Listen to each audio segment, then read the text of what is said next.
What's up, people? This is Southwest Dre, live from Detroit on Real Life Talk. That's what I'm calling my site. Now, I'm new to this, so bear with me. But I've been observing a lot of things and noticing a lot of things, and I've been anxious to speak out about it and share information about the things that I know and that I've learned. And I needed a platform to do it, and this is a perfect platform, perfect way to share communication and to get messages across and see what other people think and how they're reacting to certain things going on in the world. So I'm going to take full advantage of it, and here we go. I want to touch on the interviewing that was taking place with the president on TV live yesterday, right after Election Day. And he was giving a little speech and answering questions that reporters were asking. And one of the questions was a very important question as far as I think, and it affects us all. The topic of what was asked and discussed about after she asked the question. And I don't know if any of you noticed, but the young woman that asked the question asked, how did he feel about the divide in our country, United States of America, and how he felt about it and what he planned to do about it, where he stood on that. And he avoided the question totally. He went off into a different topic. He started talking about the relationship with China and trade and our relationship as a country with that country. And it was funny because it's a very important question, and it's a question that I'm pretty sure millions of people here in the States have on their mind, and yet he totally avoided answering the question. Now, when he got done rambling on about China and our relationship with them as far as trading and is concerned, she asked the question again before he went to someone else to take a question, and she seemed like she really wanted this question answered, and actually I did too. And he avoided the question once again. And he started talking about things that had nothing to do with what she was asking him. And when she realized that he was doing this to her, she continually tried to interrupt him to keep him on the point, which he kept avoiding. And the third time, when she tried to ask him, he cut her off and told her she was being rude. Pointed her out and told her whatever he told her, but it had nothing to do with the actual question. And it took for another person, another woman that was in the front row as well. She stood up and looked at this woman, at this reporter that was asking Trump this one question multiple times, trying to get an answer in vain. And she looked at her like, you need to sit down and shut up. And the lady took heed to the look that she got from this other woman, and she stopped asking the questions that she was asking. And Trump totally avoided answering the one question that this reporter had 3 times. Now, why would he do that? Why would he be so anxious to answer questions about other countries and our trades and our what he's done or what he hasn't done in this country? And he's getting asked one of the most important questions that needs to be answered, yet he avoids it 3 times. That's something that we all need to look at, because I truly believe in my heart that him, Donald Trump, and the United States government are intentionally trying to cause divide and violence, and or just for us to be blaming each other, one another, and not look at the actual culprits that are causing all this to happen. Now, excuse me.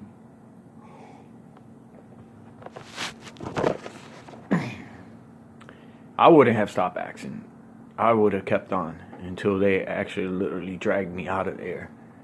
Because that would have showed right there that he was willing to do anything to avoid answering that one simple question that deserves a response. So that's just one topic I wanted to touch on. But I have one more topic, and it has to do with Trump also and the United States government.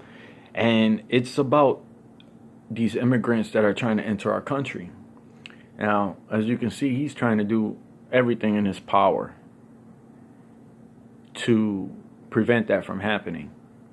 He doesn't want these people in our country. He and the United States government are making up things, reasons, speculations, whatnot, to convince the people of this country that these people entering or trying to enter our country are nothing but trouble, problems.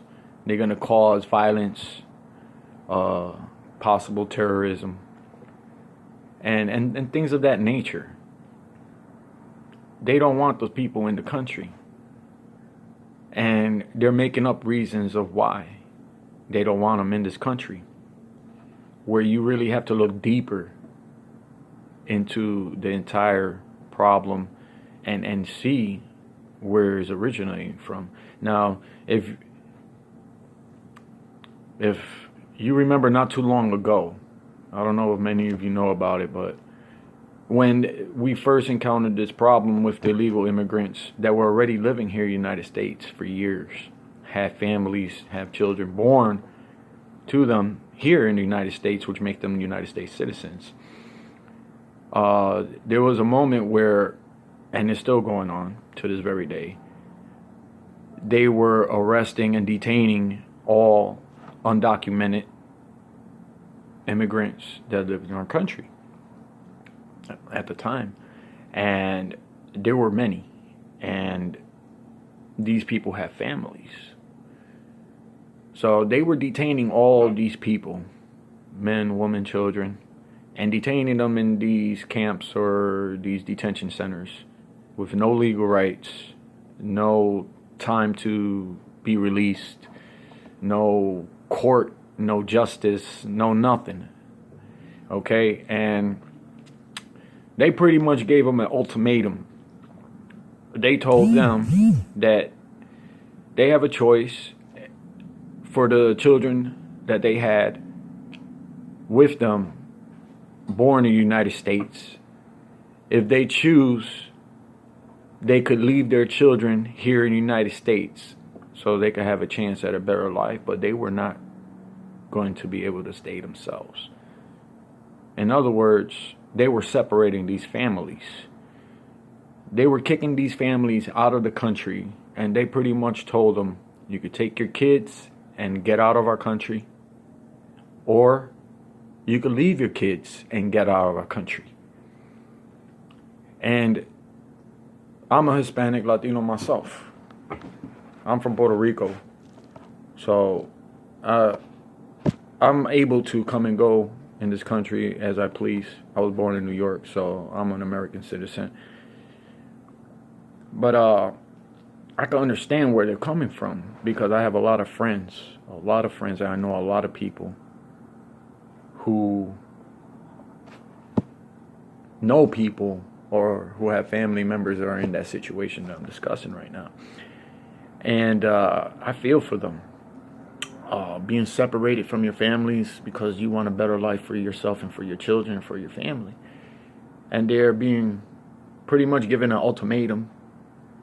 And I wonder how much that offer was actually forced or allowed to be a choice made for the people to decide for themselves if they wanted to leave their children behind or take them with them. Now, the deep part of this problem that's going on with the detainees and the illegal immigrants is this. There were over 1,000 children that were detained and taken from these families, separated from these families. And they were sent back over the border. The adults, the illegal immigrants, they were sent back to the country. Mexico, Salvador, Guatemala, wherever. But the children stayed, over 1,000 of them. I don't know if it was forced or if it was volunteered or a combination of both. But there were over 1,000 children. And these children were being detained in detention center, and it didn't look like, from what I seen on the videos that and the information that I was given and the things that I looked up and read, that they were being treated good. It looked like they were being really treated inhumanely, sleeping on floors, so many of them in one room, laying all over each other on the floors, on a, not even on a mat, on a like a silver sheet to cover themselves with. Nothing, no tables, no chairs. It looked like a prison. It looked like a jail cell. Now, these are not criminals. They're children. They're people. They've just been separated from their families. Now, the question that everybody has to ask themselves is, these immigrants that are trying to illegally enter our country, and there are so many of them, why are they trying to enter our country knowing that they are not wanted here by our government? Not our people, but our government. And if you look deep down into this, and you put common sense and rationality into this discussion, you'll come to realize that these immigrants that are trying to get into the country are not coming here for the reasons the United States government is giving you. The United States government is saying they're coming in to sell drugs, to kill our people, to take our jobs, to commit violent acts, to steal, to rob, and to make our lives bad, which is all a lie. I believe, truly, and from what I'm seeing and the information that I'm getting, that these families, these people that are all trying to re-enter our country or come to our country and cross the borders against the will of the United States government, despite what they say, I believe that they're coming back to get their children that were taken from them by the U.S. government.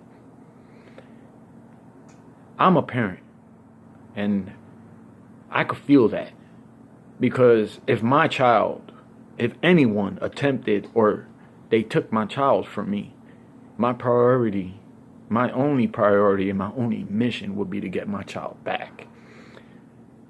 Now that makes more sense than anything that the government has provided as an answer to the questions about those children and those immigrants trying to come into our country. The government actually lost track of all these children that were detained and taken away from these families. There were over 1,000 of them, and the government has no clue of what happened to these children or where they're at the moment.